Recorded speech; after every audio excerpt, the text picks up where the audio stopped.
జగిత్యాల పట్టణంలో 21 ఫీట్స్ తో ఇసుక చేసిన శ్రీ వెంకటేశ్వర స్వామి సైకత శిల్ప ప్రతిష్ఠ ఆరాధన వద్ద 7 శనివారాలు వ్రతం ఘనంగా నిర్వహించారు. ఈ కార్యక్రమంలో మహిళలు అత్యధిక సంఖ్యలో పాల్గొన్నారు.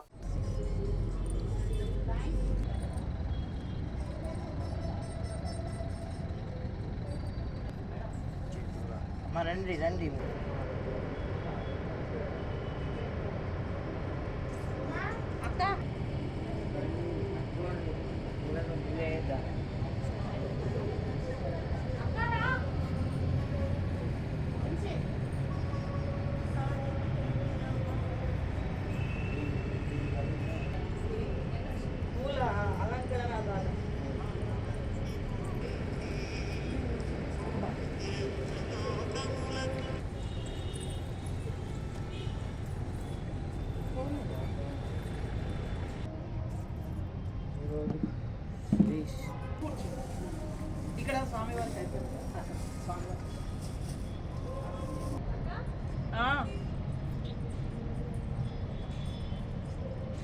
విగ్రహం అక్కడ పెట్టుకున్నాడు.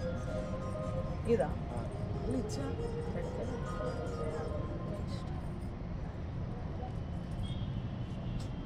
ఇంకా అక్కడ పోస్తుంది.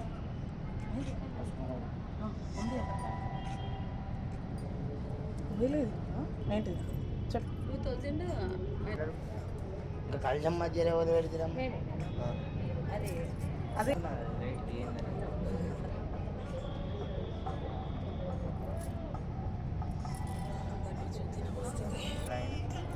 ఓం అస్మద్ గురుభ్యో నమః. కాశ్యపాన్వయ సంజాతం నారాయణ పదాశ్రితం శ్రీమన్నారాయణం వందే యతీశ్వర శ్రీయాజుషం. భక్తులకి జై శ్రీమన్నారాయణ. ఈరోజు మన జగిత్యాల గ్రామంలో సైకత శిల్పం వద్ద 7 శనివార వ్రత కాబోతున్నది. అందరూ కూడా శ్రీ శ్రీనివాస కృపకు పాత్రలు కాగలరు. అందరూ కూడా విచ్చేసి ఈ కార్యక్రమాన్ని శుభం పలుకుతూ జరిపించాలనిగా చెప్తున్నాం, విన్నపిస్తున్నాం. జై శ్రీమన్నారాయణ. జై శ్రీమన్నారాయణ. నేను మీ వేముల ఉమారాణి. సైకత శిల్పం ఉమా సనాతన. మనం ధర్మాన్ని కాపాడడం కోసం, మన సనాతన ధర్మాన్ని కాపాడడం కోసం పెట్టిన శ్రీ వెంకటేశ్వర స్వామి 7 కొండల నుండి దిగి వచ్చినట్టుగా మనకి ఇక్కడ కనిపిస్తుంది.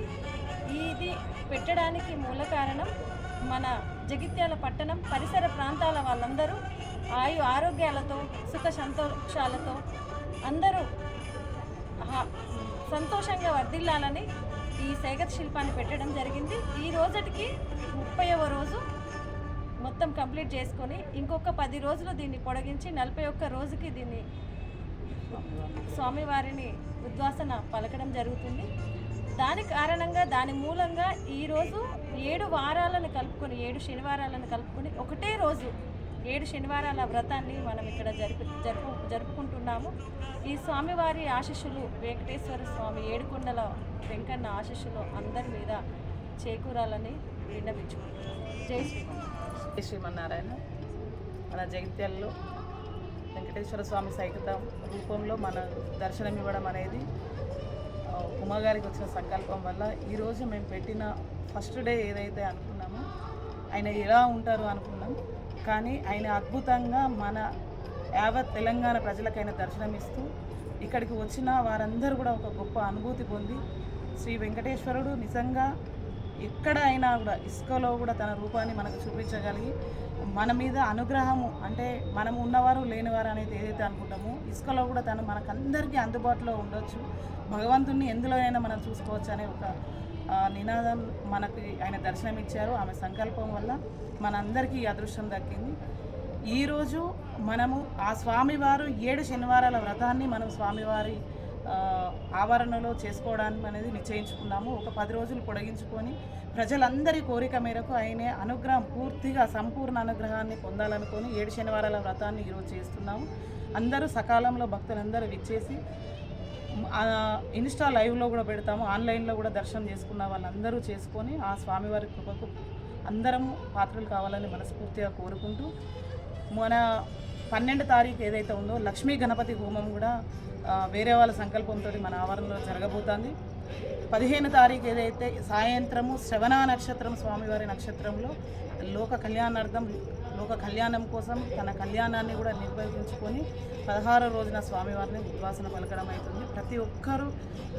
ప్రతి ఒక్క కార్యక్రమంలో పాల్గొని కనుల విందుగా వీక్షించి స్వామివారి కృపకు పాత్రలు అయి అందరం సుభిక్షంగా ఉండాలని మనస్ఫూర్తిగా కోరుకుంటూ జై శ్రీమన్నారాయణ.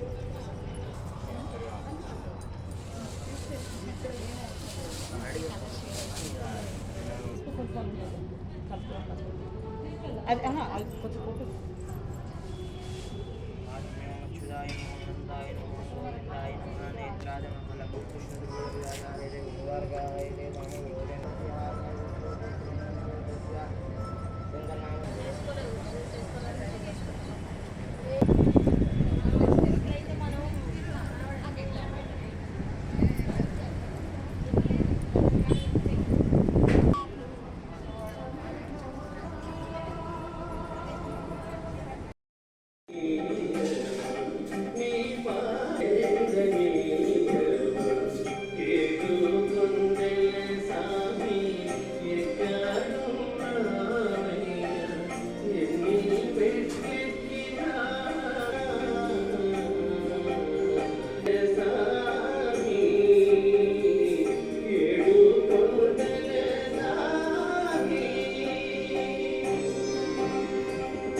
वैभव श्री कृष्ण भज भज तव पादम कैवल्यपदम सततं शुभप्रदं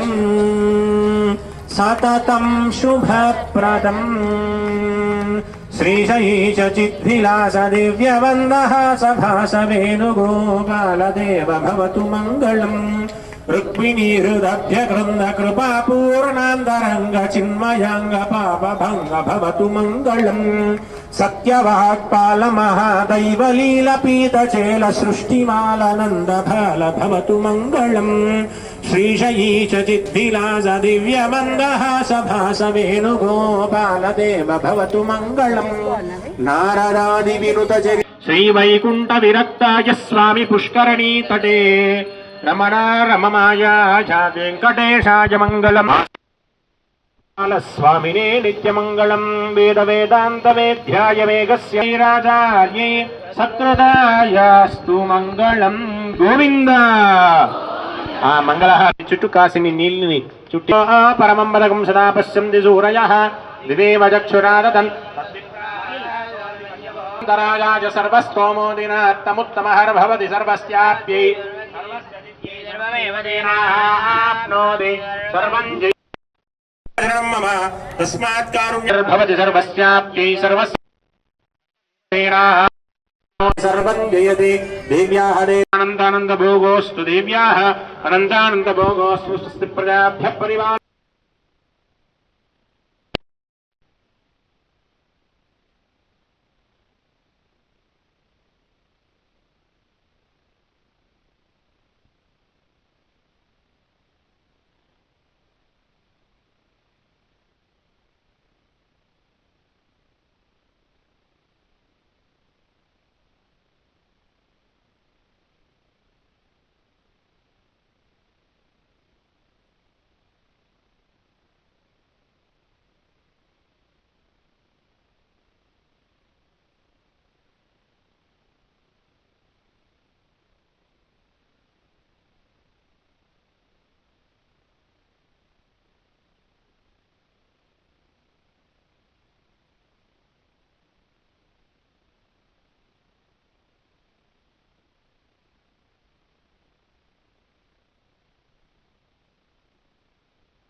కొండలవాడ వెంకటరమణ గోవింద.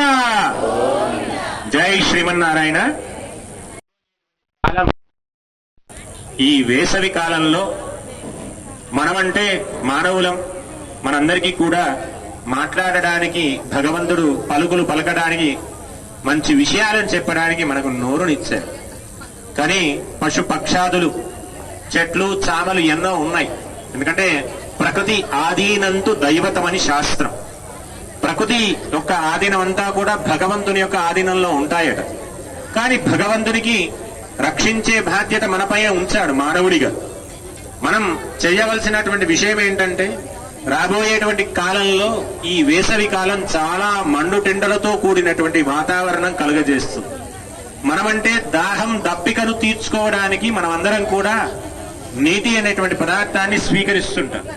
మరి పశుపక్షాదులు ఏవైతే ఉన్నాయో వాటన్నిటి కూడా మనం అందించే ప్రయత్నం చెయ్యాలి. సర్వభూత స్తమేకం నారాయణం అంటారు. అంటే ప్రతి దానిలో ప్రతి అణువులో భగవంతుడు అనేటివాడు ఉన్నాడు. ప్రతి అణువులో భగవంతుడు ఉన్నాడని చెప్పిన వాడు ప్రహ్లాదుడు. ఎందుకంటే ఇందుగలడు అందులేడని చెప్పి సందేహం వలదు చక్రి అని చెప్పినాడు. కాబట్టి ఇటువంటి విషయాన్ని మనమందరం కూడా తెలుసుకొని రాబోయేటువంటి కాలంలో పశుపక్షాదులందరినీ కూడా ఆదరించే విధానంగా మీ యొక్క ఇళ్లల్లో ఇంటి పైన ఒక పాత్రలో ధాన్యాన్ని, ఒక పాత్రలో చల్లటి నీరుగా ఉండేటువంటి మట్టి పాత్రలో నీటిని పోసి ఉంచినట్టయితే పక్షులన్నీ కూడా ఆ నీటిని స్వీకరించే అవకాశం ఉంటుంది. అలాగే బయట ఉన్నటువంటి ప్రపంచంలో ఉన్నటువంటి జీవరాశులు ఎన్నో ఉన్నాయి. అడిగేటివి తక్కువగా ఉంటే అడగకుండా మనం చేసేటువంటి ప్రయత్నం ఎన్నో ఉన్నాయి. అందుకే పెద్దలు చెప్తారు, గవాం అంగేషు తిష్టంతి భువనాని చతుర్దశ యస్మాత్ తస్మా శుభం మేశ్చ అదశాంతిం ప్రజశ్చమే. గోమాతకు రక్షణ కలగజేస్తే, గోవును రక్షిస్తే సమస్త మానవాళి, సమస్త ప్రకృతి అంతా కూడా మనం అందరినీ కూడా కాపాడుతుంది గోమాత. అందుకే చతుర్దశ భువనాలన్నీ కూడా, ముక్కోటి దేవతలందరూ కూడా గోస్వరూపంలో ఉంటారు. ఆ గోమాతను రక్షించే ప్రయత్నాన్ని మనం అందరం కూడా చేద్దాం. అలాగే ప్రతి మనిషికి మంచి గాలి కావాలన్నా, మంచి నీడ కావాలన్నా చెట్లు చాలా అవసరం. ప్రకృతిలో ఏది తగ్గినా వైపరీత్యానికి దారి తీస్తుందని చెప్తుంటారు పెద్దలు. అందుకే ప్రతి ప్రకృతిలో ఉన్నటువంటి వనాలని కానీ, చెట్లనే కానీ, పశు పక్షాదులనే కానీ రక్షించే బాధ్యత మనందరిది. కాబట్టి మనమందరం కూడా ఈ వేసవి కాలంలో వాటి యొక్క బాధ్యతను స్వీకరించి, అని ఒక్క వేసవి కాలమనే కాదు, ఎప్పుడూ కూడా దాని రక్షణ బాధ్యత మన పైన ఉండేటువంటి విధానంగా భగవంతుడు మనకు అనుగ్రహం కృప చేయాలని ప్రార్థన చేస్తూ, అందరూ కూడా ప్రకృతిని దైవంగా భావించి అందరూ కూడా ప్రకృతిని ఆరాధించే విధానాన్ని పరిపొందాలని చెప్పి ప్రార్థన చేస్తూ జై శ్రీమన్నారాయణ. జై శ్రీమన్నారాయణ. ఇటీవల కాలంలో ప్రకృతి ప్రకోపించి అతివృష్టి, అనావృష్టి, వర్షాకాలంలో ఎండలు, ఎండాకాలంలో వర్షాలు, చలికాలంలో చలి పెట్టకపోవడం, ఈ ప్రకృతి వైపరీత్యాలు మనం చూస్తున్నాం. దీనికి కారణం ప్రకృతి చెడిపోయి మనకు విపరీతమైన నష్టాలు కలుగుతున్నాయి. కాబట్టి ప్రకృతిని మనం కాపాడుకోవాలంటే మనం ప్రకృతిని కాపాడాలి. ప్లాస్టిక్ అనే భూతం మన పట్టి పీడిస్తుంది. ఈ ప్లాస్టిక్ భూతం వల్ల క్యాన్సర్ రోగాలు, అంతేకాకుండా విపరీతమైన వింత జబ్బులు కూడా దాపురిస్తున్నాయి. ఈ జబ్బుల నుండి మనం రక్షణ పొందాలంటే ప్లాస్టిక్ను నిషేధించి ప్రకృతిని కాపాడమే కాకుండా అనేకమైన వింత జబ్బులు వస్తున్నాయి. ఇది కేవలం ఈ ప్లాస్టిక్ వల్లనే అనే విషయాన్ని నిపుణులు తెలియజేస్తున్నారు. దీన్ని వెంటనే నిషేధించి ఈ ప్లాస్టిక్ భూతాన్ని మన గ్రామ పొలిమేర దాటేదాకా తరిమి కొట్టాల్సిన అవసరం ఉంది. మన దేశం నుంచి కూడా ఈ ప్లాస్టిక్ భూతాన్ని తరిమేయాల్సిన అవసరం ఉంది. లేకుంటే ప్రకృతి ఖరాబై ఓజోన్ పొర దెబ్బతింటుంది. మనకు సూర్యుడి నుండి వెలువడే అతి నీలలోహిత కిరణాల బారి నుండి ప్రాణికోటి రక్షణ కవచంలో ఉన్న ఓజోన్ పొర ఇప్పుడు దెబ్బతింది. ఆ దెబ్బతిన్నదాన్ని కూర్చాలంటే మనం చెట్లు నాటాలి. చెట్లు నాటినప్పుడే మనకు ఆ ప్రకృతిని మనం కాపాడుకోవాల్సిన అవసరం ఉంది. చెట్లు నాటి ప్రకృతిని కాపాడుకోవాలి. లేకపోతే మాత్రం మన మనుగడ ప్రశ్నార్థకం అవుతుంది.